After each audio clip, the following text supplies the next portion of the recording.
In a chaotic era, amidst the ashes of endless war, the strongest hero was born, the great healer Gron. He alone stood against countless demonic clans. If the brutal demons were the enemies of all things, then he was their natural predator, because he was even more vicious and brutal than them. But all mortals must die. He and his comrades fell in the final battle, filled with regret. One of his comrades smiled peacefully in their final moments, dissolving into green light. Gron was dead.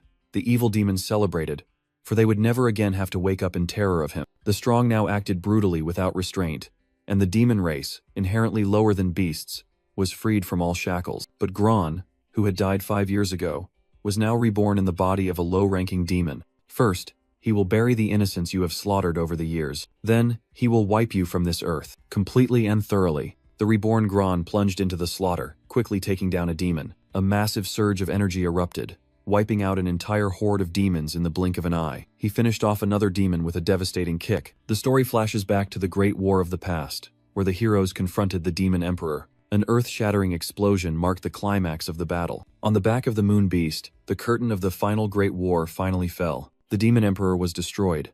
But the 5 great heroes also paid a heavy price. Sage Sophia desperately used Holy Light healing, but Grandmaster Zhelong stopped her, as the fatal wound from the Demon Emperor was incurable. "Shut up!" Zhelong roared in his dying throes. He weakly stopped her. "Stop, don't try to save me anymore." With a peaceful smile, Zhelong whispered, "I am content with this outcome." Memories flooded back to the moment after victory, when all 5 heroes still stood firm on the battlefield.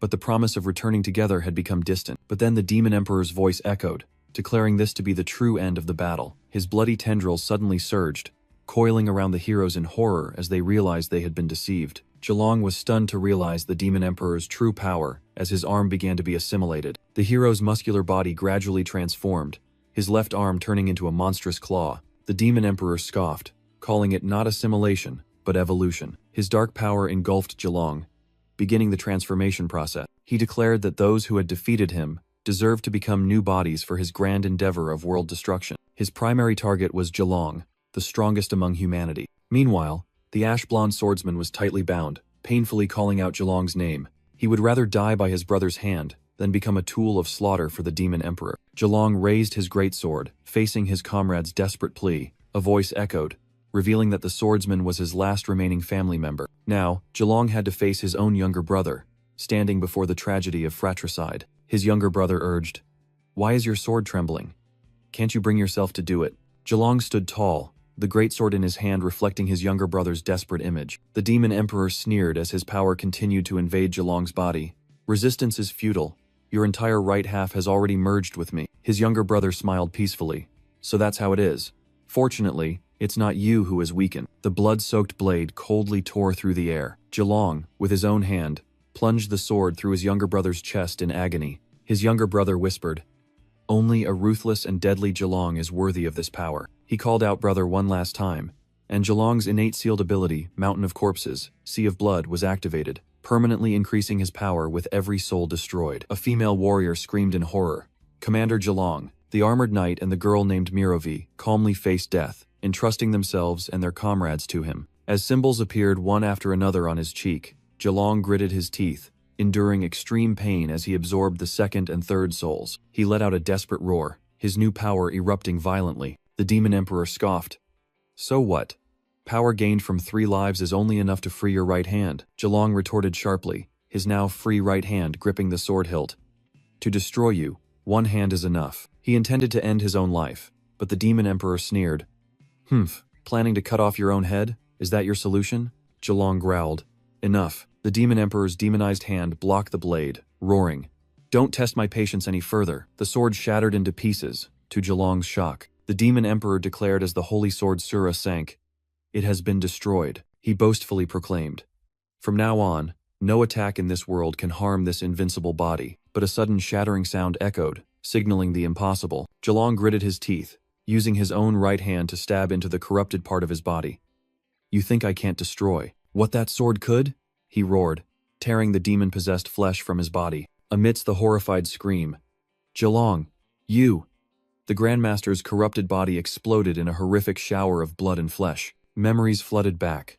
On the battlefield of yesteryear, The colossal shadow of the defeated demon emperor still loomed over a desolate land. Gron, the great hero, gasped his last breath, thinking, "I underestimated you, to die with the demon emperor.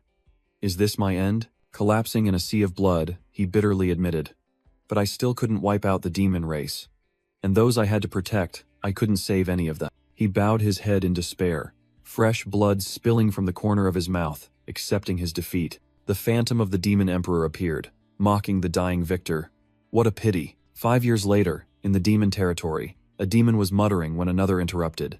"Chief, enough mumbling. What are we doing tonight?" The Mantis chief snapped, explaining that they were preparing for the 5th anniversary memorial ceremony of the demon emperor. Standing before the prostrating demons, the chief solemnly declared that they would hold a sacrificial ceremony so that the new generation would not forget their lord's sacrifice. It commanded, "Now, let the ceremony begin. First, we will slaughter the 4 pure sacrifices." Its sharp blade swung, aimed at the bound humans. The entire demon horde roared, rushing into a frenzied and chaotic slaughter. The chief announced the next part of the ritual. "Then, we will spill the blood of a demon to offer to him." The sacrifice was brought forth, a figure wrapped in white bandages, suspended amidst thorny vines. It was Gron. Gron slowly opened his eyes, his consciousness vaguely returning. This place is... where? Looking down from his inverted position, he wondered, "Didn't I die?" Suddenly, the Mantis chief grabbed his head, roaring, "Don't you dare move, you scum!" It continued to insult. "You are the weakest demon, not even worthy of a name." Gron was stunned, his eyes wide as he heard the word. "A demon?" The chief raised its blade, preparing to finish him. "Therefore, being hung here as a sacrifice is your greatest honor." Gron swung a decisive slash, a green streak of light flashing in the darkness. The vines binding him were severed in an instant. Fresh blood splattered. The counterattack was successful. The Mantis chief roared furiously. "Why are you moving around like that? You've ruined everything." It wondered in shock. No. Could it have been intentional? Gron looked up, his green eyes glowing terrifyingly. "You damn demon, don't you recognize me anymore?" The chief trembled, stammering. You. It uttered the name from its memory in horror, as a furious phantom appeared behind Gron. Gelong? Memories flooded back. The Mantis chief was then just a lowly soldier on a demon fleet warship. He was kicking a new recruit, yelling, "What are you looking at? Get to the back and row the boat, you stupid new recruit." Then he urged the group, "The 4 lords are watching, try harder." That was 5 years ago, when the mighty fleet of the 4 great demon kings advanced into human waters, and a single individual appeared. That person came to stop the entire demon fleet. He was the Grand Healer of the Mercy Sect, honorary professor at the Royal Academy, Gelong. The Demon King of Destruction, Kalisa, roared a command. "Obey me." Gelong silently gripped his sword hilt, ready for the fated battle. Back to the moment, right after the battle, the dazed Mantis soldier reported, "They're dead. All of them are dead." He, the lucky survivor, said in despair, "Everyone except Lord Shio is dead. The Demon King of War Midinikog, the Demon King of Destruction Kalisa, the Demon King of Magic Balrog. All had fallen before one person's blade." Amidst the sea of blood and storm, Gelong stood there, his gaze unwavering. In the pouring rain and roaring thunder, Gelong's magnificent figure emerged like a god of war amidst a sea of enemy corpses. Facing that murderous aura, a Mantis demon could only freeze in utter terror. Gron secretly thought about the weakness of armored demons.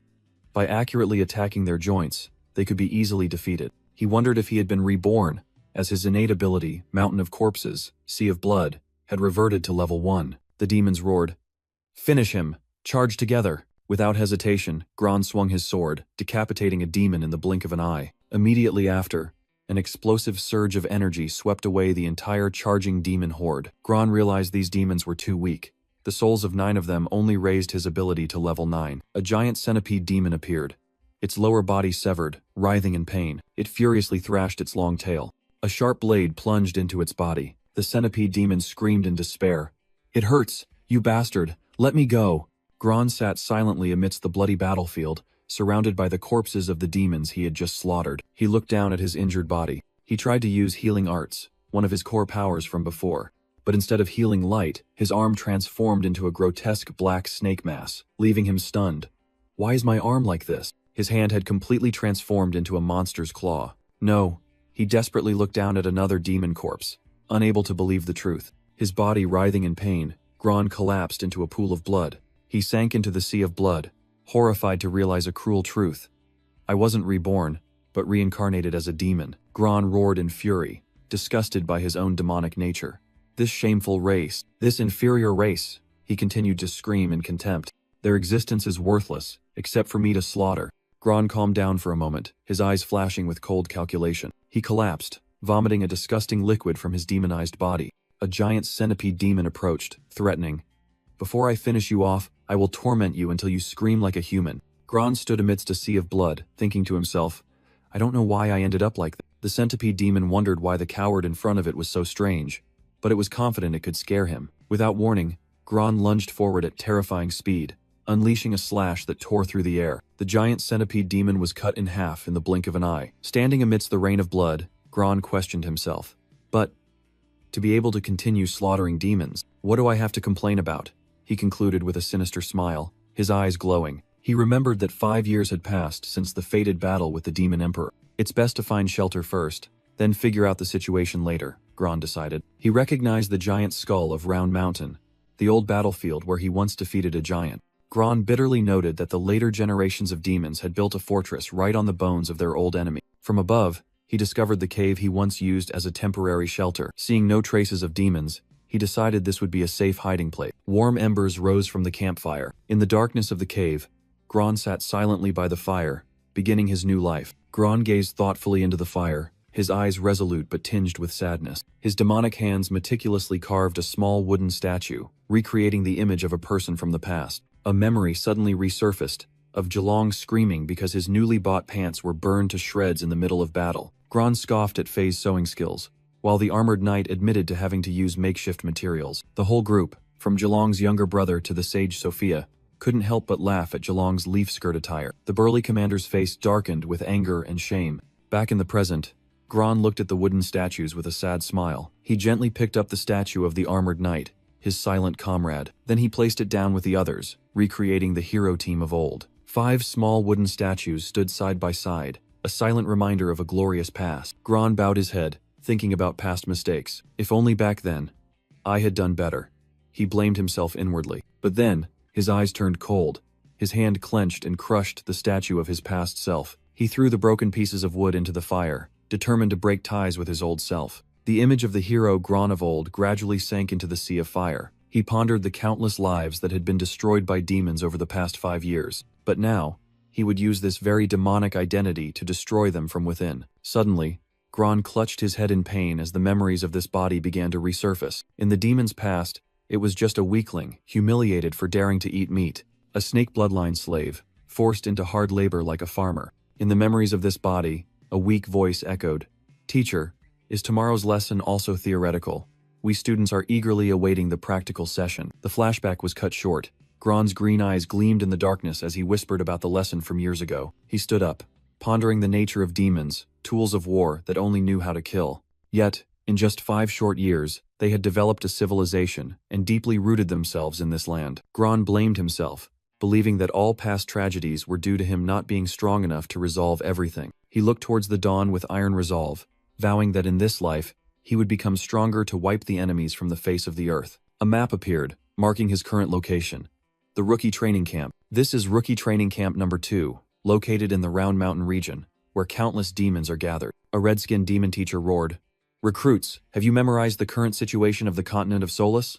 I don't want to waste time explaining it again." Standing amidst the crowd, Gron thought to himself that he had grasped the general situation. The teacher explained that after the death of the Demon Emperor, the demon race under Shu had established 5 dynasties, falling into an endless war with humanity. Moving to the main topic, he grabbed a recruit by the head, declaring he would teach about innate seals. He explained that innate seals are a collection of innate abilities, and unlike humans, every demon possesses them. However, both humans and demons consume the seal power within their bodies when using skills. That power is divided into 6 levels, and he brushed aside the matter of super seals, which were beyond the recruit's comprehension. "Like me," he declared boastfully, "I am a second seal expert, while you first seal brats need to try harder." Gron subtly clenched his hand, telling himself that he was currently only a first seal and needed to learn more about the snake bloodline seal. The teacher emphasized that the second seal is a crucial milestone for awakening authority, the ultimate skill. Suddenly, the crowd of recruits panicked and parted, making way for an approaching figure. An arrogant, blue-skinned, blonde-haired demon recruit pushed Gron aside and ordered,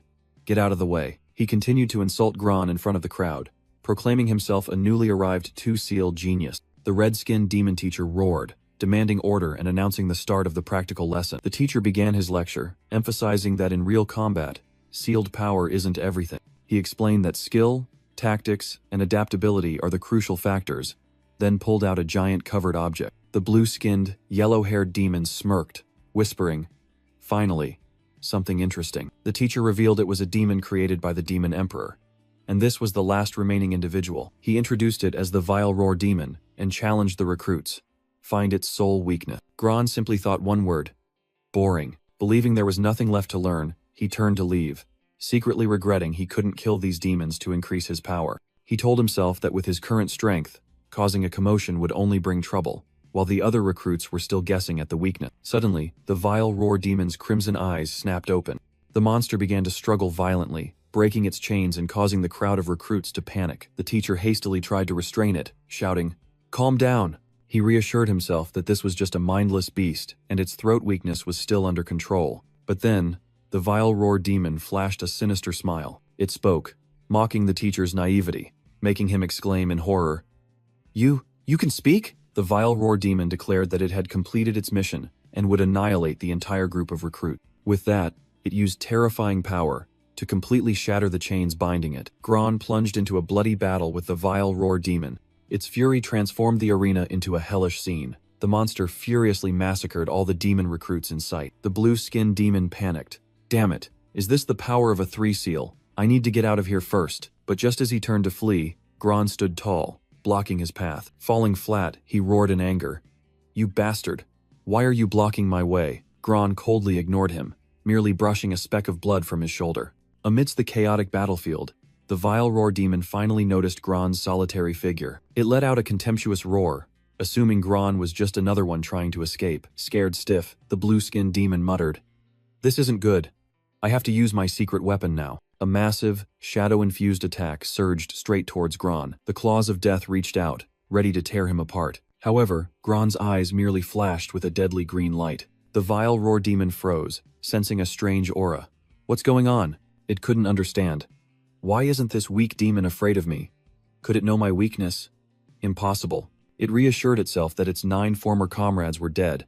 A recruit like Gron couldn't possibly know their secret. A colossal claw slammed down onto the ground as a show of force. The monster concluded, "Absolutely not. He's just bluffing." Gron still stood there, alone, facing the terrifying darkness that enveloped everything. Gron's eyes glow with chilling intent as he warns, "Take one more step, and you'll die." The Vile Roar Demon sneered. "Oh, look at you. Want me to get serious? Then witness my authority." It unleashed its primal power, transforming into a heavenly demon descent and charging straight forward. After the terrifying moment, Gron still stood firm amidst the battlefield, while the noble recruit lay sprawled on the ground. A thunderous sound echoed as if a mountain had just collapsed. Suddenly, the Vile Roar Demon grew wings and soared away, secretly calculating that confronting an unpredictable foe was a high-risk, low-reward gamble. All the recruits were stunned. It ran away? Gron extended his blood-stained hand. The blue-skinned, yellow-haired demon looked up, full of caution. He thought to himself, "What is this guy trying to do? Help me up? Don't even think about approaching me.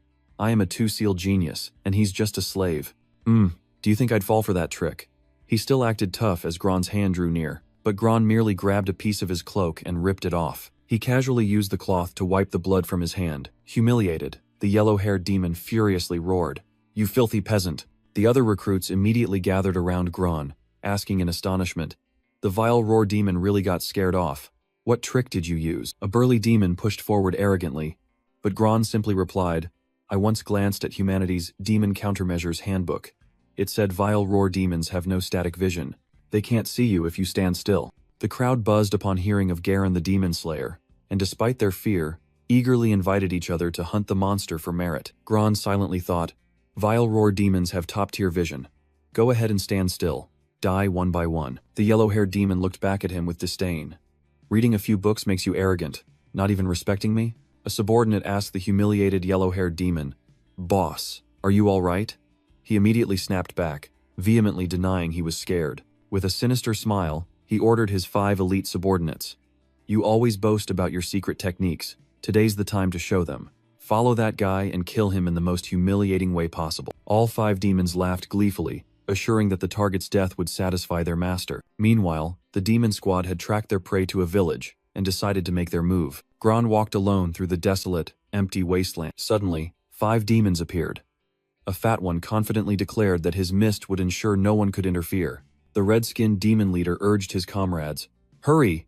Don't lose track of him." Hidden in the mist, they discussed Gron, scoffing at the weak venom of the serpent bloodline and believing a bite wouldn't matter. The leader decided, "We'll split up to flush that brat out." Suddenly, the fat demon screamed in agony as green energy snakes burst from his belly. The venom corroded his body from within. The demon's entire body exploded in a horrifying burst of toxic energy. The remaining 4 were engulfed by the toxic smoke from their comrade's explosion. An elf-like demon clutched his eyes, screaming, "Ah, my eyes! There's poison in the smoke." Another also writhed in pain from his burning eyes. Gron thought to himself, considering these 5 abominations perfect test subjects for his sealed abilities. He activated his ancient serpent bloodline, using thermal vision to see through the darkness and toxic smoke. Next, he channeled power into his arm, unleashing Snake Strike. Energy snakes shot from his arm, attacking the enemies in a flash. In the deadly toxic mist, the remaining demons writhed and screamed as the poison corroded their bodies. Gron thought to himself, this ancient serpent bloodline truly offers incredible tactical flexibility.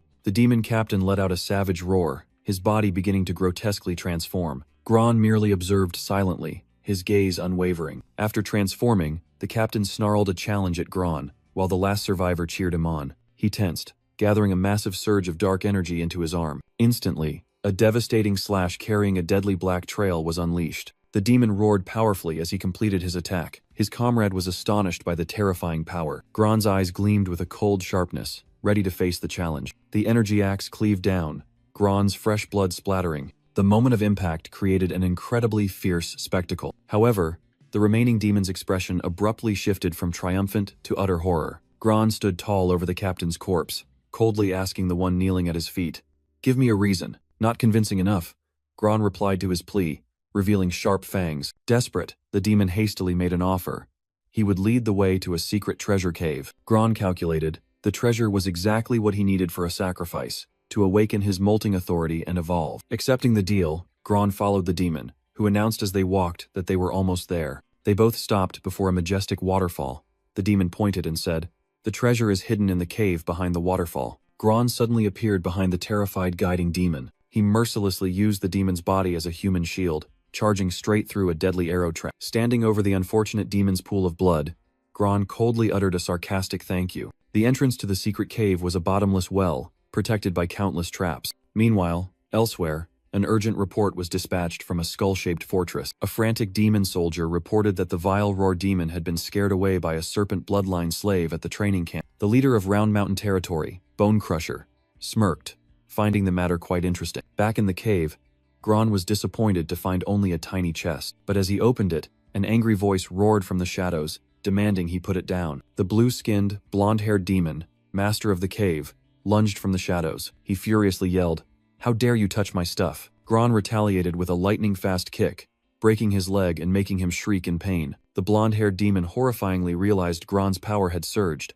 secretly understanding why his squad had failed. He knew he couldn't confront Gron directly in this cramped space, especially with a wounded leg. Retreat first, he decided, fleeing to save his life. Immediately, he transformed into a bird and soared out of the cave. His innate sealed ability, Rock Feather Garment, allowed him to sprout wings and escape. Soaked by the waterfall, Gron merely muttered, "Another bird demon." He stood there, contemplating bird demons, and a phantom of colossal wings from the past seemed to appear behind him. Gron landed on the cliff edge, preparing for the pursuit. He took a running start, hurtling down the dark tunnel. Only one thought remained in Gron's mind.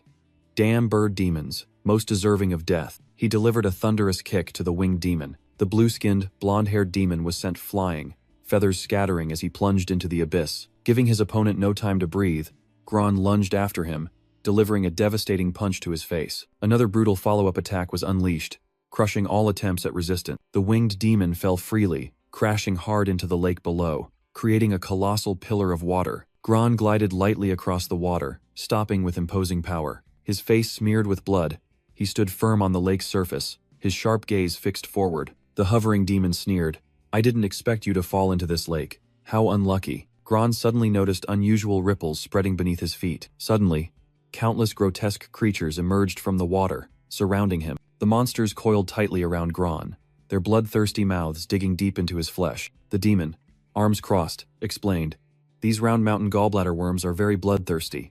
I'll enjoy watching you torn to shreds until only bones remain." He continued his monologue. The bile from the corpse of the Yuanshan demon created this lake. If he were still alive, humanity would have been annihilated long ago. Despite the pain, Gron unexpectedly counterattacked, delivering an earth-shattering punch to the enemy's face. A stream of yellow energy was drawn from the demon's body, revealing the tattoo on his neck. Gron tensed, his eyes glowing brightly amidst the swarm of worms, seemingly absorbing their very power. The winged demon was astonished by Gron's power, but he quickly regained his smug look, scoffing, "So what if you're strong? You'll never finish killing these worms, even if you try until you're old." Gron retaliated with a fierce attack. Energy snakes rose up, tearing apart the gallbladder worms while the winged demon hastily flew away. From above, he continued to mock, "Filthy peasant. At this speed, you're not even fit to carry dung while it's still hot." Gron's energy snakes continued their slaughter. The winged demon remained arrogant. "Too slow. Waving these worms around, you're no different from earthworms softening the soil." He confidently declared that the peasant would eventually exhaust himself to death. The gallbladder worms once again coiled into a giant mass, lunging towards Gron. But they were merely prey, mercilessly torn to shreds. Gron stood tall on the lake's surface, amidst countless dissolving worm corpses. A colossal energy snake shot up from the water. It slammed into the winged demon with terrifying speed. The demon exclaimed in horror, "His speed. Why is it getting faster and faster?" The lake's surface had now turned into a sea of black blood. Gron calmly remarked that although he had killed many, they were too weak, only enough to push him to the second seal. But that was enough to deal with this annoying bird. With eyes blazing with killing intent, he threatened, "In the next blink, I will split your skull in two." Angry and skeptical, the winged demon drew his bow, shouting, "Are you crazy? What nonsense are you spouting?" But Gron had vanished, dashing away at an unimaginable speed, leaving his opponent only time to exclaim in shock, "So fast." The winged demon roared furiously, "Bastard, don't you dare underestimate me." Furious lightning arrow. As he fired the arrow, he muttered that this was Lord Zhu's magic arrow, which he had picked up years ago. His glowing yellow eyes gleamed with malice, following the arrow as it flew. Gron was stunned, not expecting his opponent to possess such a powerful weapon, and hastily raised his hand to block the attack. The demon exclaimed in surprise, "What's happening?" As black snakes surged from Gron's body. The colossal swarm of energy snakes quickly enveloped and swallowed Gron. The entire mass of black snakes submerged him into the cold depths of the lake. A pitch-black hand with crackling purple lightning emerged from the water, signaling a terrifying transformation. The winged demon wondered in confusion. Did that arrow kill him? Just then, a pink-haired demoness rushed over in a panic. "Brother, are you all right?"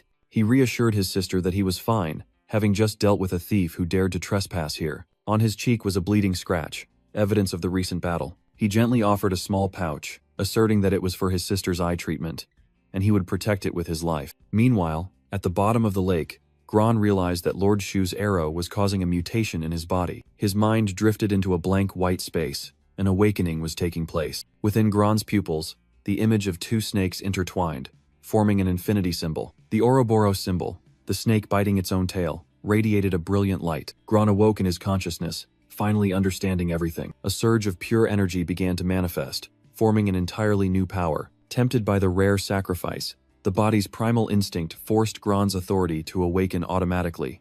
He thought to himself, "What a greedy snake." A new authority from the ancient serpent bloodline was activated.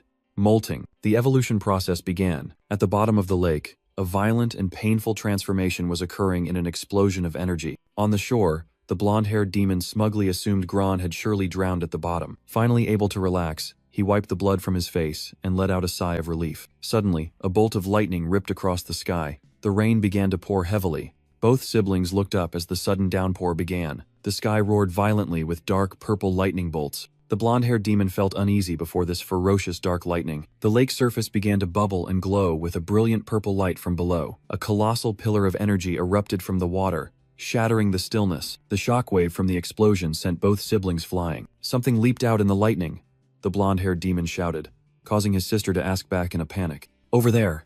The pink-haired girl pointed in horror towards the center of the explosion. Amidst the churning lake, a figure stood tall on a rock, enveloped in dark lightning bolts. The blonde-haired demon couldn't believe his eyes. Gron had returned in a completely new, overwhelming, and powerful form amidst the storm. The two demon siblings with feathered wings stood defiantly facing their enemy in the pouring rain. A shadow entity enveloped in purple lightning materialized, declaring its ferocious thunder body and the long-awaited death it brought. The entity condescendingly admitted its mistake, but the younger brother roared back, telling the peasant not to be complacent. Instantly, a wave of destructive purple energy was unleashed, hurtling straight towards the two siblings. The younger brother was sent flying into the air, horrified to realize he had been deceived. As the dark energy pierced his wings, the attacker silently thought that these mere bugs weren't enough to make it exert its full strength. A concentrated blast of dark energy shot down onto the lake's surface, causing a terrifying explosion of water. The older sister let out a heart-wrenching scream, desperately witnessing the scene. She stood alone on the desolate shore,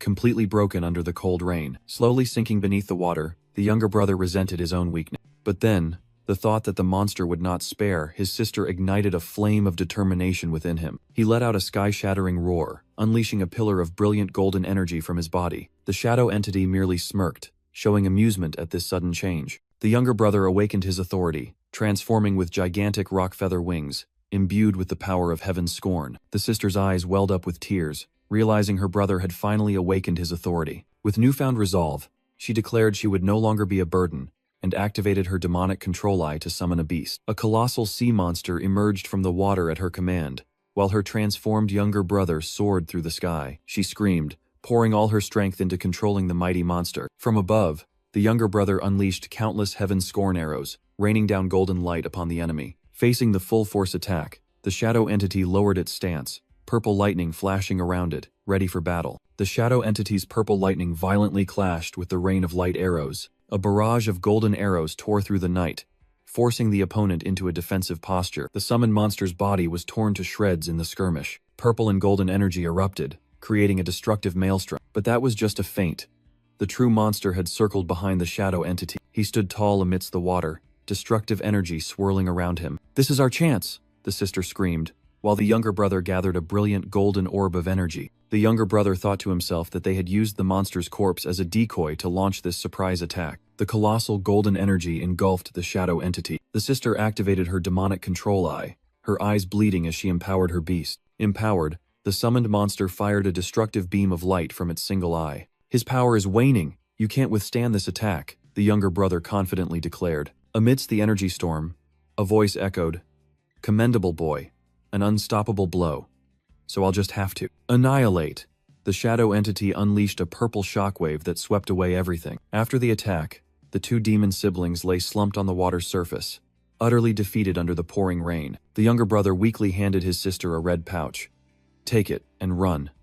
But she replied, "How can I leave you behind?" His injured hand clutched the pouch, their last precious item. The shadow entity coldly approached, its foot stepping onto the younger brother's dying body. "Give it back to me. I beg you," he desperately pleaded as the pouch burst open, countless human eyeballs spilling onto the water. He calmly explained, "Your sister's eye disease requires eating these eyes to avoid blindness, a problem that could be solved with healing magic, yet you chose to steal the sight of others." The two demon siblings cried and begged, willing to give up the eyeballs if their lives were spared. Gron coldly retorted, "When you gouged out their eyes, did those victims ever beg you?" The question struck them like lightning, leaving them stunned and horrified. Gron growled, forcing them to answer definitively, yes or no. Faced with the brutal truth, the two siblings could only remain silent in despair. The pink-haired demoness mumbled a lifeless reply, "I've forgotten." Gron thought to himself that no matter how civilized demons became, their nature remained unchanged. They merely shifted from harming others unconsciously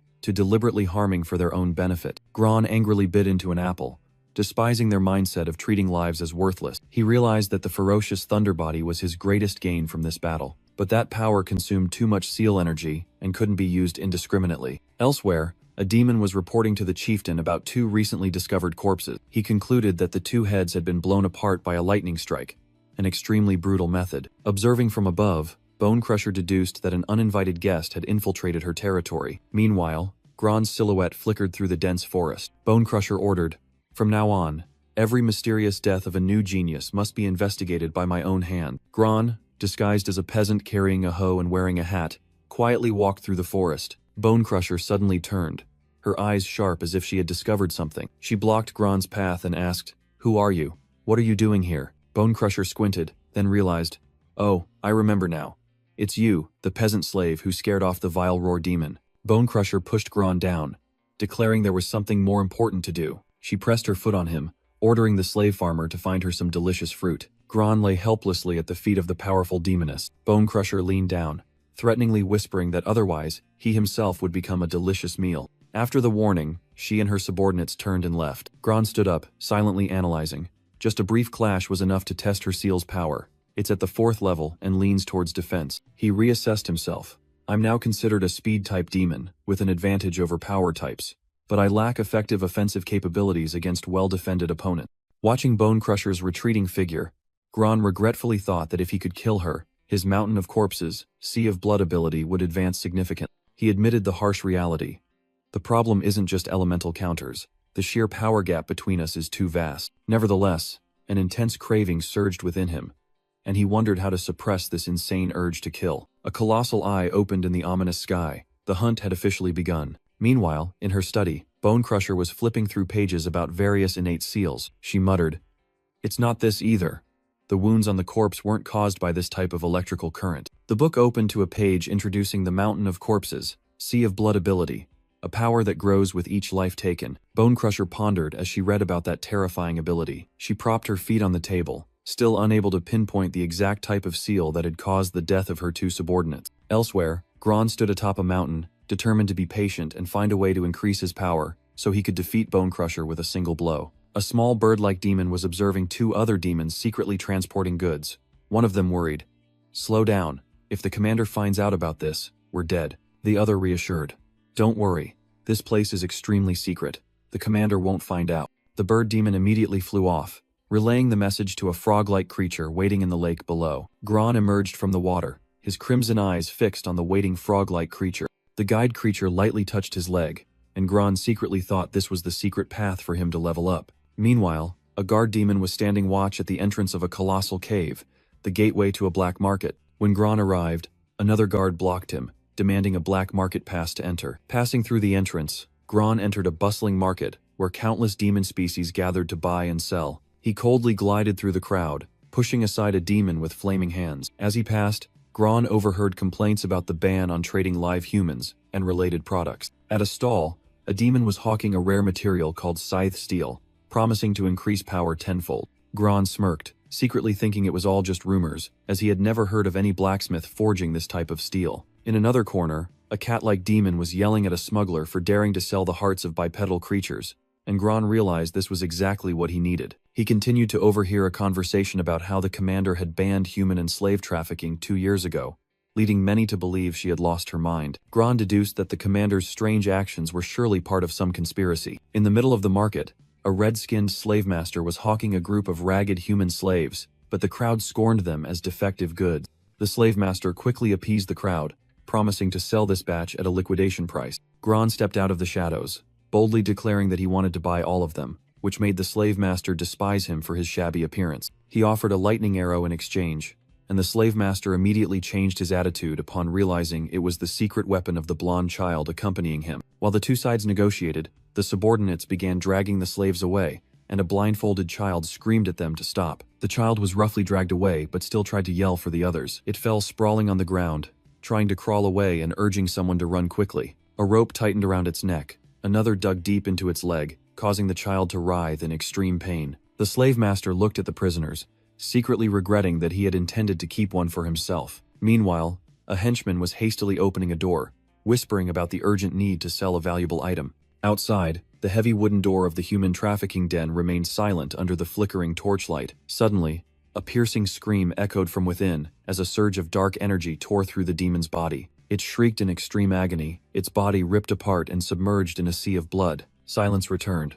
leaving only the wooden door now stained crimson with blood. The door slowly creaked open, revealing an eerie purple glow from within. Gron coldly stepped out of the darkness, his figure towering amidst the light. He left behind a deathly room, without a single glance back. Inside, a horrifying scene unfolded. Demon corpses lay strewn about, blood flowing like a river. Afterward, on a path, the slave master ordered the rescued group of slaves to remain silent. He bared his sharp teeth, threatening to tear out their tongues and roast them for dinner. Immediately, Gron acted.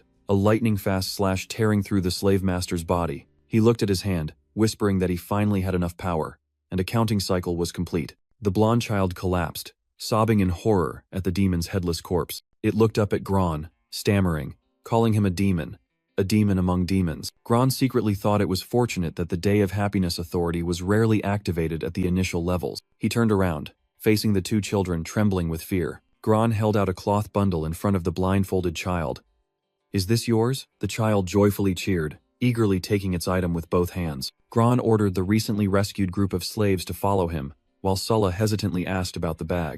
He untied the ropes, declaring that he didn't like seeing others bound. Inside the bag was a set of small wooden figurines, depicting the 5 great heroes and a frog-like creature. A man in the slave group cheered with joy as his eyesight was restored, but was immediately scolded by his companion for speaking thoughtlessly to their benefactor. His companion quickly explained, while Gron silently used healing magic to cure the boy's eyes, receiving profuse thanks from him. Sulla remained skeptical, questioning why a demon like Gron would save them, and he simply replied, "Because I want to." The blunt and unbelievably simple answer left the girl completely speechless. Gron grew impatient, snapping, "Can't you see your master is busy? Be quiet, kid." He looked at the group of refugees, muttering to himself, contemplating what to do to send them on their way. The entire group was enveloped in heavy and awkward silence. A suffocating silence enveloped everyone. Sulla found the atmosphere strange and awkward. Suddenly, she had an idea to break the silence. She cleared her throat, drawing everyone's attention. "Let me tell you a joke." She began a story about a tavern in Fionia that had a half-price promotion for the 3rd drink. She reached the punchline, so a man walked in and said to the bartender, "Give me a second drink." The men and the boy in the group just stared at each other blankly, completely missing the point of the story. She waited in silence, but no one reacted. Suddenly, a faint phut sound came from behind. The bald man burst into delighted laughter, while the girl was so moved she almost cried, finally finding someone who understood her sense of humor. Gron suddenly acted, a dark snake shooting out from his arm. It quickly coiled around Sulla, making the girl scream in terror. The other slaves also became victims, writhing under the snake's control. The bald man exclaimed in shock, "Benefactor?" Gron looked at them coldly, remarking, "How naive."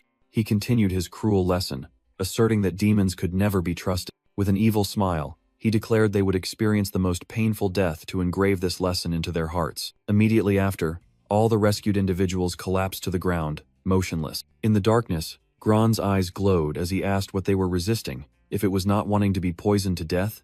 But Sulla, despite her fear, realized the truth. "You don't intend to kill us. You just want to knock us out." She explained that no one would tell the dead to remember a lesson, then asked what made him so sure. "Because you're a good demon. That's why I trust you," Sulla asserted through tears. Gron silently looked at the unconscious boy on the ground and asked, "So what do you want now?" Sulla unhesitatingly replied, "I want to follow you." But Gron coldly refused, saying he didn't need useless baggage. The girl named Sulla, a blacksmith, asserted that she wouldn't be a burden and asked for his name in return. The name Sulla made Gron freeze. He realized she was Alexius's granddaughter. Sulla was astonished to learn that the person in front of her knew her grandfather. Gron reminisced, saying they were old acquaintances, and he had even carried her when she was little. The memory took him back to a smoky blacksmith's workshop under a clear blue sky. That was where the blacksmith Alexius had declared his principle: never to forge swords for those who harm their own kind or slaughter the innocent. In the memory, Alexius looked at Gron with a scrutinizing gaze, saying, "And you," he declared, "you reek of the blood of both your own kind and the innocent. Even after more than 10 years, my seal still smells it." The blacksmith tried to dismiss him, but Dia had sent him to find the best blacksmith to forge a greatsword from Anxi steel. Alexius skeptically asked again about Dia of the Mercy Set. When Gron nodded, confirming he was with her, the blacksmith's gaze changed slightly. "All right," Alexius said. "I owe her a favor, and I will repay it with this ultimate sword." He held out a statue of the goddess of mercy, explaining that he would use it as the sword's guard. Gron asked when he could retrieve the sword, and Alexius replied that he needed to be patient and could come check any time. The blacksmith suddenly remembered, "Oh right, my daughter-in-law is about to give birth. I must go invite a scholar to write blessing." The memory shifted to another scene, where Gron lay slumped on the pristine white snow. Amidst the desolate ruins, Alexius sat, holding an infant beside the greatsword plunged deep into the snow. The Gron of the past asked, "Alexius, where is my sword?" "It's right at the entrance. Take it yourself," the blacksmith replied, his voice full of weariness. Gron was astonished to see the name Sulla engraved on the sword, and Alexius confirmed it was his granddaughter's name, and also the sword's name. "What about the child's parents?" Gron asked, sensing something ominous. Alexius recounted painfully. They're dead. A pack of beasts calling themselves demons stormed the village. They killed everything they saw. His voice trailed off in the cold snow. Gron was stunned, realizing they were indeed demons, then asked if Dia and Alexius's beloved had met the same fate. Yes. Gron gritted his teeth, his eyes red with hatred. They all died because of the demons. He looked at the sleeping infant, bitterly thinking that she hadn't even had the chance to receive blessings. In his memory, Gron whispered blessings to the infant Sulla, wishing her a life free from suffering. He vowed that the name Sulla would accompany him on his bloody path of slaughter. Alexius looked at the hero and asked if he still needed mercy. Mercy? Gron questioned himself as he plunged his greatsword into the cold snow. He believed that healing the injured was merely a self-deceptive therapy. Facing the endless horde of demons, Gron decided he would act in his own way.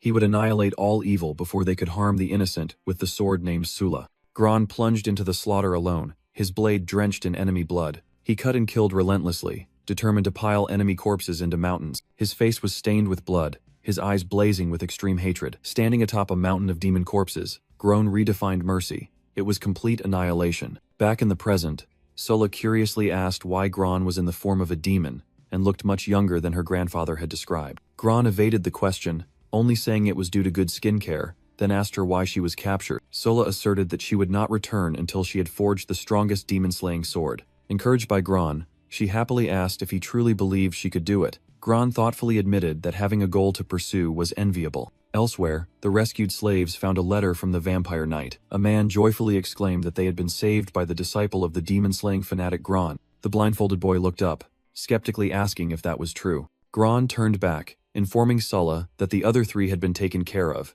and that he had also brought back some forging tools. Sulla proudly showed off her homemade forge, declaring that it was as easy as pie for her. However, she sighed deeply due to the lack of the rare material, soulsong steel, which was in the hands of the demon race. Suddenly, Gron held out a piece of golden patterned metal before an astonished Sulla. He said he found it on the road, making Sulla joyfully exclaim and call him a master thief. Gron asked Sulla if she knew how to forge this type of steel, and she confidently affirmed that she was one of only 3 people in the world who could do it.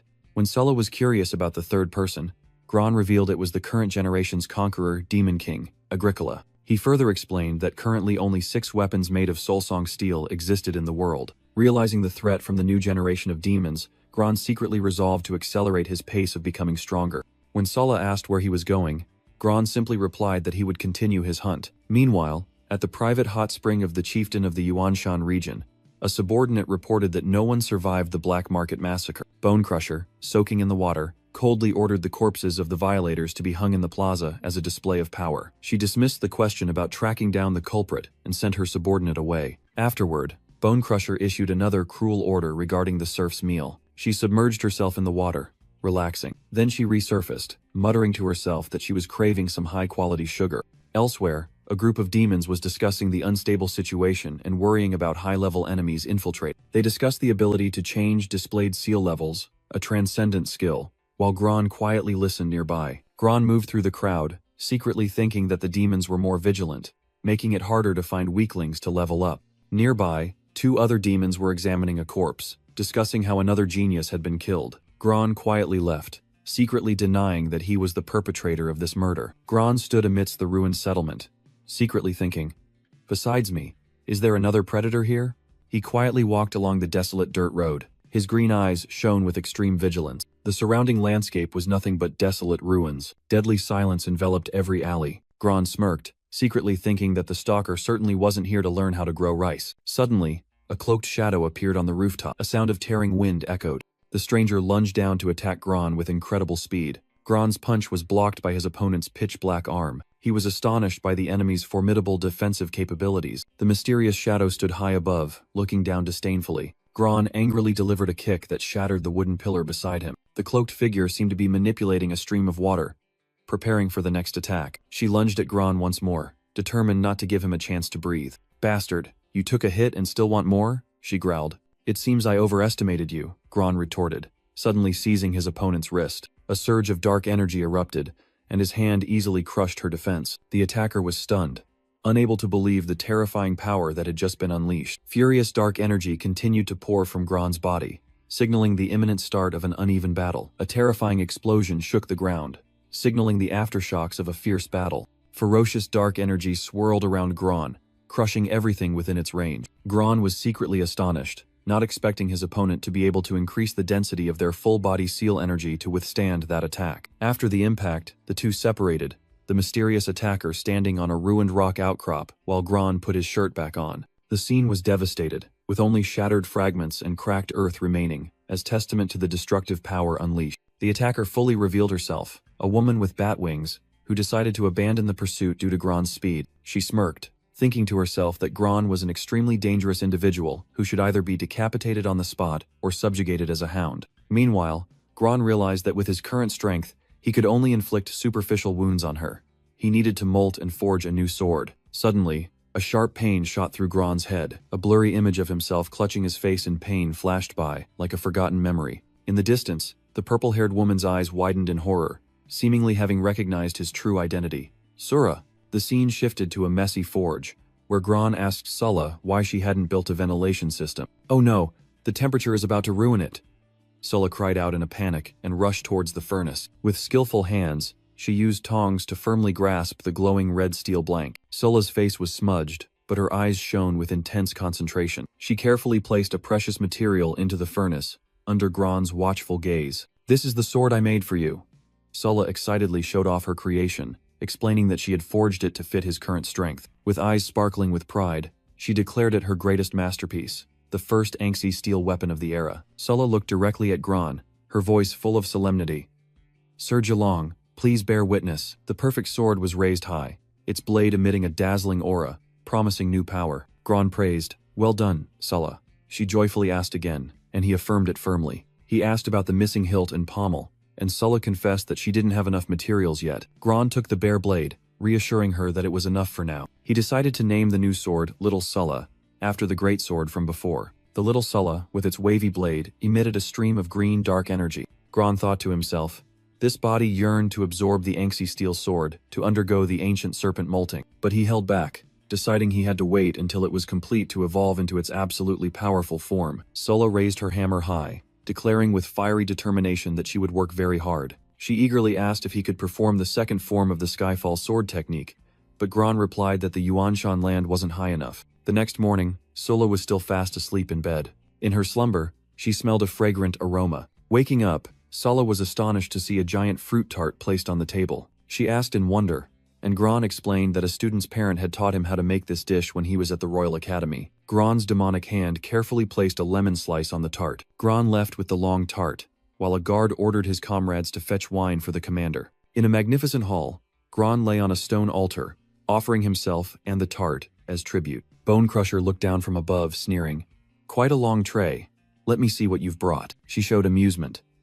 "You're quite clever, offering yourself on a silver platter." Bone Crusher gave an appreciative, knowing smile. "Truly very clever." She turned away, loudly ordering, "You downstairs.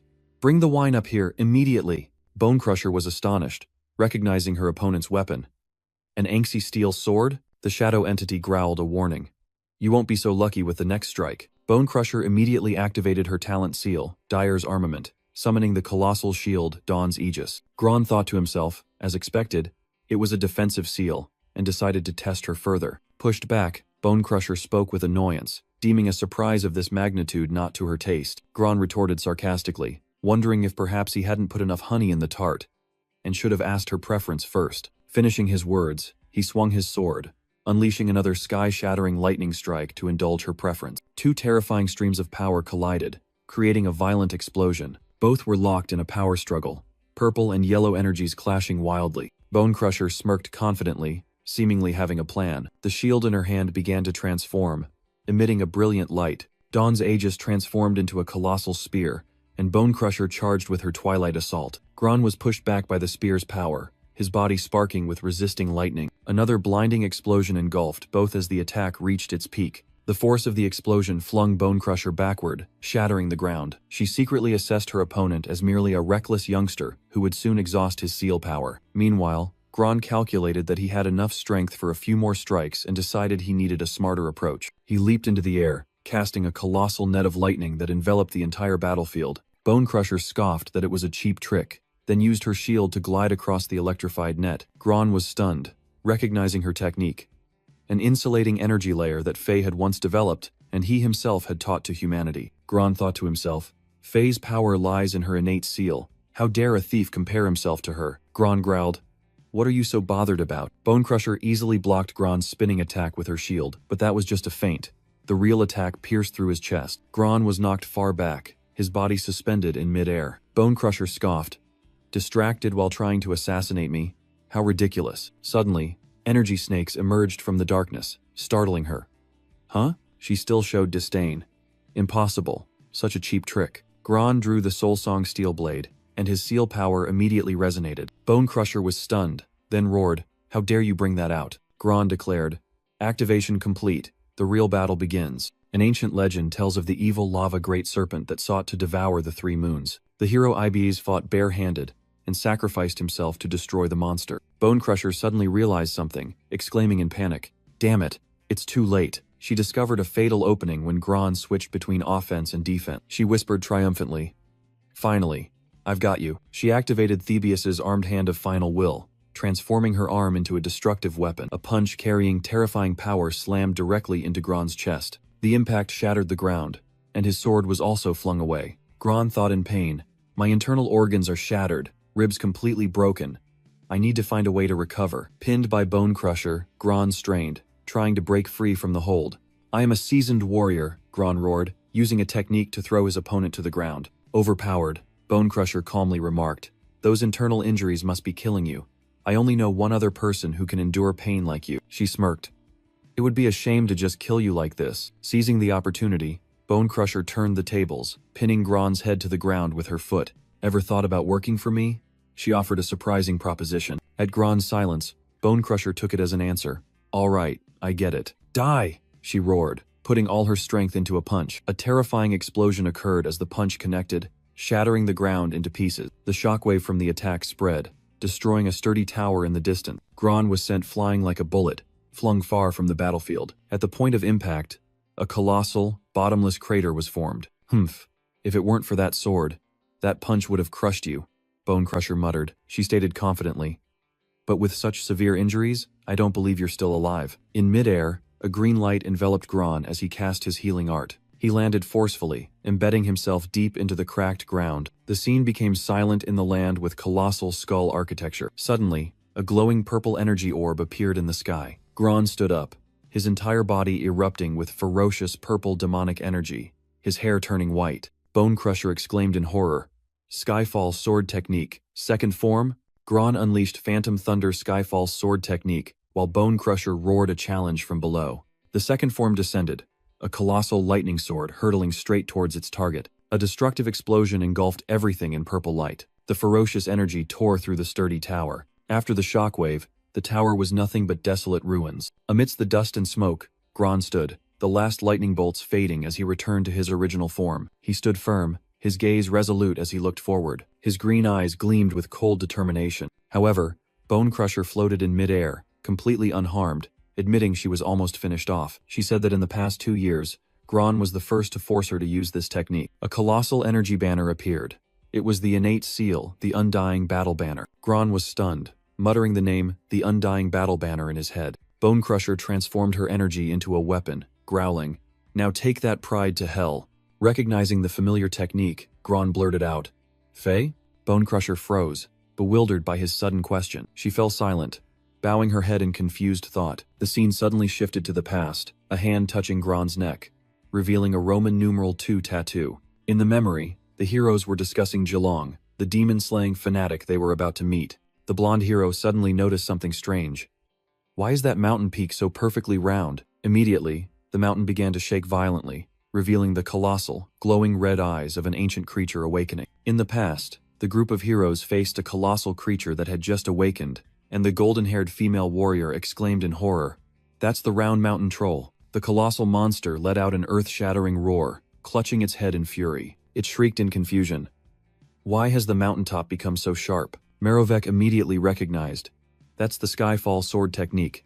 First form, astonishing his comrades. A blinding, sword-sharp beam of light had pierced through the monster's rocky chest. Its colossal legs, once part of the mountain, began to crack and crumble. Losing its support, the troll's massive body began to topple backward. Amidst the chaos, Sage Sophia raised his hand, summoning a protective orb of light. The divine shield enveloped the entire team, shielding them from the seismic tremors caused by the giant's collapse. When the dust settled, only the shattered corpse of the monster remained, lying on the desolate ground. Black blood gushed out, staining red the rocky area where it once was part of the mountain. Even its colossal fangs trembled and then shattered into pieces. The four heroes stood firm, ready to face any subsequent challenge. But then from within the pool of blood, a towering figure rose, his entire body drenched in enemy blood. It was Jelong. He squinted at the group and asked, "Miravi, are these the three helpers you mentioned in your letter?"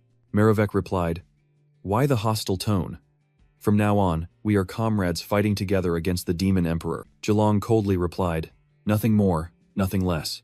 Drawing a clear line will be better for all of us." After speaking, the great warrior collapsed, seemingly exhausted after a battle no one witnessed. He stood up, turned his back, and said, "Emotions that are too deep only become a burden or a potential danger." Jelong let out a sigh, the weariness and brutality of battle still etched deep in his eyes. In a memory, Bone Crusher once objected to Jelong. "I don't agree with that." Jelong, his face covered in blood, coldly retorted, "Whether you agree or not is none of my concern." Miravek tried to mediate. "Please forgive him. His personality is just difficult like that. Just let him stick to his principles. Perhaps later, I also won't." The knight in full armor thought to herself, "Have any friendship with him?" Back in the present, Bone Crusher tremblingly asked Gron, her supposedly dead comrade, "Is it really you?" Gron smiled faintly, confirming, "Yes." Bone Crusher burst into happiness. "That's great, you're alive too." She rushed forward and embraced her old comrade in a tight hug. Feeling the hot tears, Gron was surprised. "Why are you crying? This isn't like you at all." Bone Crusher sobbed, explaining, "I just never expected to meet a comrade again." Gron lowered his head, his voice full of regret. "I'm sorry. If I had done better back then, everyone wouldn't have had to." Suddenly, two panicked demon guards burst in. "What's going on, Commander?" From their perspective, Bone Crusher was standing alone in the ruined room. She yelled, "This doesn't concern you. Get out." Meanwhile, Gron sat down to rest, ignoring the murmuring subordinates. A demon heard a faint groan and whispered, "Even with her defenses, she's still in pain. No wonder she's crying like that." The other quickly covered its mouth. Gron placed his hand on Bone Crusher's arm, using healing art. Bone Crusher gently asked, "Jelong, have you always felt guilty about what happened all this time?" Gron remained silent. She interrupted him. All right. I always get annoyed when you ramble about doing better. Don't start again." Gron asked back, "Do I really nag that much?" Bone Crusher suddenly cried out, "Ow, that hurts so much." Gron replied, "Bear with it. You broke over a dozen of my bones." She mumbled, confessing, "I'm just afraid of pain. That's why I had to wear such thick armor back then." After everything settled down, they sat together. Bone Crusher asked, "So you've been reborn as a member of our bloodline?" "What about Faya?" Gron replied, "That's right. 2 years ago, I found my sister, Faya." Gron, stunned, asked his old comrade, "So you became a woman?" He still couldn't believe his eyes. "How did you become a female member of the demon race?" Bone Crusher glanced at him, a meaningful expression on her face as she calmly ate fruit. She smiled, replying with a shocking truth, "I've always been a woman." Gron was speechless, so shocked he choked on his saliva. He stammered in utter disbelief. "Huh?" Bone Crusher sighed exasperatedly. "We've known each other for so many years in our previous lives, and you thought I was a man all that time?" Gron suddenly recalled an old friend's words that he was terrible at judging people. He desperately asked, "Besides me, everyone else knew?" and received a blunt reply, "Everyone knew." "Why didn't you say something sooner?" Gron asked resentfully. But Bone Crusher retorted, "Why didn't you ask? I thought you knew." Gron still tried to salvage his misunderstanding. "I just thought, Big Sister, TT, that Faya called you was a military title." The awkward conversation paused as Bone Crusher asked about the sleeping Sulla, and Gron explained that the girl needed rest after forging weapons. Bone Crusher noticed the small wooden statues placed on a crate. She counted them and mumbled, 1, 2, 3, 4. One person is missing. Her gaze became distant, lost in thought about the fallen comrade. She suddenly asked Gron, looking at his bandaged hand, "Why do you hate yourself?" Gron seriously replied, "To remind myself that I must do better in the future." His eyes blazed with iron will. "This time, I will completely eradicate evil and protect everyone." Bone Crusher burst out laughing at that grand declaration. She looked at him challengingly. "Just you alone." But Gron merely remained silent, facing her skepticism. Bone Crusher smirked. If it's about beating up bad guys, of course I'm in. Gron and Bone Crusher's powerful handshake officially marked a new alliance. Their hands clasped tightly.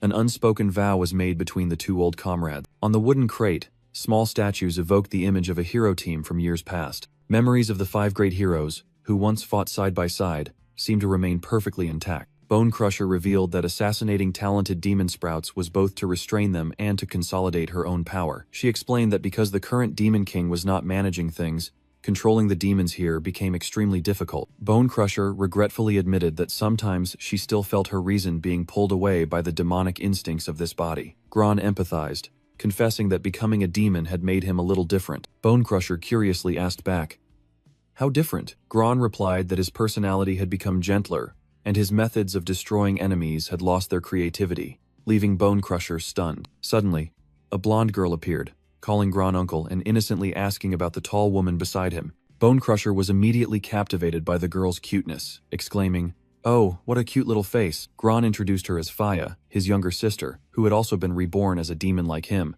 Carrying Faya, Bone Crusher told them to pack up their belongings to go to her more spacious and discreet secret basement. Gron carried the luggage, following Bone Crusher with Faya into a hidden passage in the cave. Inside the basement, Gron was astonished by the vast intelligence trove Bone Crusher had collected over 2 years. The power map was densely packed with information about generations of demon kings, revealing a bloody purge that had been and was still ongoing. Gron turned around and snapped at Faya.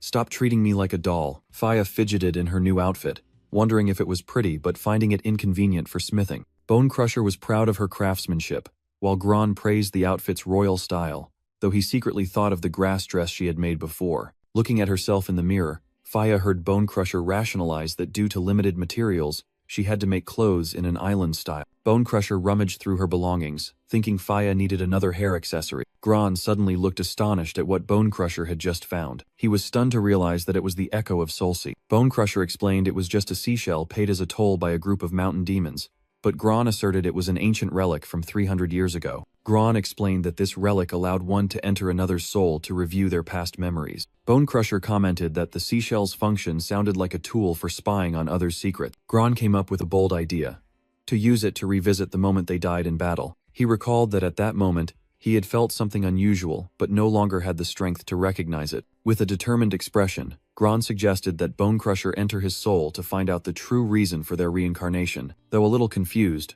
Bone Crusher decisively agreed. She regained her confidence, her eyes blazing as she declared, "Let's do it." Gron praised her reliability, then casually told her to attach the other half, leaving Bone Crusher bewildered. When Gron explained it only worked when complete, Bone Crusher yelled that the other half was missing. She confessed that a demon gang from the No Man's Land had stolen it along with many other supplies months ago. Gron questioned why she hadn't retrieved it, and Bone Crusher had to admit she was terrible at tracking. Gron sighed, grumbling that after all these years, the stealth skills he taught her hadn't improved at all. Gron sharply criticized Bone Crusher. "Whether it's tracking me or assassinating demon geniuses, any careful individual could detect your attempts." Bone Crusher tearfully promised to practice harder, but Gron immediately yelled, demanding she start at once. Meanwhile, in a secluded valley, a demon bandit gang was gathered around a campfire in their lair. The bandits inspected their spoils, commenting that Roundhill territory no longer raided humans because there was nothing valuable left, but the tributes received were all delicious food. From inside the tent, their leader declared his philosophy: "Even flies are meat. What's important is persistent." He revealed his long-term plan: to amass forces to reclaim the No Man's Land and destroy a cursed evil dragon. 2 other bandits struggled to carry in 2 heavy crates, stating these were tributes from the snake den, and they would open them later. They placed the 2 crates on the ground and left. The 2 crates lay abandoned on the grass. Suddenly, pairs of legs appeared beneath the 2 crates and began to move strangely. Inside a transparent crate, Gron and Bone Crusher were hiding, preparing for the raid. Gron secretly thought it was lucky to have this trick, saving them the trouble of searching for the bandits, but Bone Crusher didn't like his comparison. Bone Crusher suggested rushing out to wipe out the enemies, but Gron dismissed it, saying they were too numerous and there might be hidden guards. He worried they couldn't guarantee capturing everyone. Gron decided he needed to observe first to find where the other half of the relic was hidden, while the 2 bandits outside were still complaining about the evil dragon's power. A fat bandit, without a hint of suspicion, plopped down onto one of the 2 crates. He yelled out a new plan: "I say we should lure the evil dragon towards the humans." Just then, the crate beneath him shattered, sending the bandit flying into the air in astonishment. The fat bandit and his comrades stared in horror at the shattered pieces, realizing the tribute crate was completely empty. In her snake demon form, Faya, Gron's younger sister, displayed power from her ancient serpent bloodline. From inside a wooden crate, Gron, in his small snake form, pointed to Faya. Faya, look. Unaware, the bandit gang was still gathered around the campfire, while the crate containing 2 uninvited guests lay right in front of them. Inside the tent, the one-eyed leader boasted to the female demon beside him about his plan to go to the black market in the Yuanshan territory to exchange their spoils for weapons. The female demon replied that it wasn't necessary, as she'd heard that black market had been wiped out by some formidable individual, surprising the leader. Suddenly, the leader sensed a murderous aura and yelled, "Who's there?" as Gron's shadow appeared right behind him. Gron coldly ordered, "Target confirmed. Faya, crush the rest as you please." Immediately, Faya smashed the wooden crate, sending a fat bandit flying into the air. She grabbed another bandit's face, roaring furiously, "You bastards, you took all the good food, making me eat scraps and weeds every day." Faya's rage reached its peak. "This is truly driving me insane." She delivered a devastating punch to the bandit's stomach. Amidst the chaos, Faya stood alone, facing an entire army of charging bandits. The one-eyed leader furiously roared, mistaking her. "Serpent demon, what have you done? You've brought Bone Crusher's gang here." He threw his bag to the ground, ready for a fight to the death. But then, he suddenly turned to Gron for help, pretending to be a victim kidnapped and tortured by the female demon beside him. A flash of light, and the cowardly leader's body was cut in half. The one who struck was his female demon accomplice. Her legs transformed into sharp blades, as she sneered, "Despicable creature. Fine, I'm sick of you anyway." Enveloped in purple lightning, Gron faced the traitor, who seductively invited, "Hey handsome, I bet you want this, don't you?" The female demon continued to provoke, promising to become Gron's plaything if he seized the spoils. But Gron responded by transforming into his ferocious thunder body, lunging to snatch the item in an instant. The surviving bandits were stunned. No way. The boss was taken down by that kid in an instant. Gron began training Bone Crusher, pointing out her weakness. "You're still fighting with old habits, only attacking when attacking and defending when defending. When we sparred," he continued, "I realized your talent seal can perfectly integrate offense and defense." Gron explained, "With this type of weapon transforming seal, I can share some advanced techniques with you," then summoned an energy snake. The snake coiled around Bone Crusher's neck, and Gron commanded, "My power lies in this venom. Don't resist, feel it." Following its flow, you will feel a completely different way of wielding power, he instructed as Bone Crusher meditated. Gron declared, "I will demonstrate once. Whether you grasp it or not is up to you." Bone Crusher understood, unleashing her new ultimate technique, Dyer's Armament. Dawn and Twilight's Co-Brilliance, transforming her shield into a destructive drill. "Very good. Just like that," Gron praised with satisfaction. "Learning something new doesn't feel bad, does it?" After the training session, Gron held the remaining half of the relic and said, "Got it. Let's go home, conservative." Meanwhile, at the base, little Faya was full and fast asleep on the dining table. Gron explained about the relic. "It's very fragile, only usable once to review what happened when the Demon Emperor and I perished together." Bone Crusher replied with a determined gaze. "Don't worry. Get ready," Gron shouted, pressing the relic to his chest and beginning to channel energy. The relic activated, unleashing a massive surge of dark energy. Amidst the hazy smoke, Gron stood firm, completing the memory activation. He turned to warn Bone Crusher, "Don't look at things you shouldn't see." But it was too late. She was pulled into the memory space and clicked her tongue. "Chuh. What is there that I shouldn't see?" Before Bone Crusher's eyes, a colossal entity, like an ancient god, slowly emerged from the dark sea. In the soul space, a hanged statue appeared, bearing the likeness of Gelong himself. Bone Crusher scoffed. "So it's the statue of the god of mercy. Gelong is truly merciful." Gron's soul appeared, startling her. "You can enter too? This is my soul, after all." As Gron prepared to begin, memories of the final battle with the Demon Emperor suddenly flooded in. "Go," Gron said, pushing Bone Crusher into the chaotic stream of memories. Bone Crusher was swept into a brilliant red light, heading straight to the center of the battle from years ago. She witnessed the moment her past self, the ironclad knight, was struck down by a fatal blow. Looking at the shattered armor, Bone Crusher whispered, "So this is Gelong's memory, after I died." In the memory, Gelong, covered in wounds, admitted he had been cornered. The Demon Emperor, in despair, decided to use his contingency plan, another's authority. He roared the name of the ultimate technique, Cruel Samsara Body Snatching, aiming to reincarnate his soul into another talented demon. Even as his body disintegrated, the Demon Emperor's will remained undying. His soul sought a new host amidst the chaotic energy current. Bone Crusher's gaze suddenly stopped at a familiar figure. She painfully called out, "Savka." The white-haired hero Savka lay motionless in a sea of blood. Having drawn her last breath, the Demon Emperor's soul whispered that even though the reincarnation process was interrupted, he didn't know what the consequences would be. But he was certain he would continue to exist in this world. Bone Crusher was utterly horrified as she realized the truth. "This is bad. The Demon Emperor has also reincarnated." The memory shattered into pieces, ending the journey into the past. Falling into another dark space, Bone Crusher wondered where she was.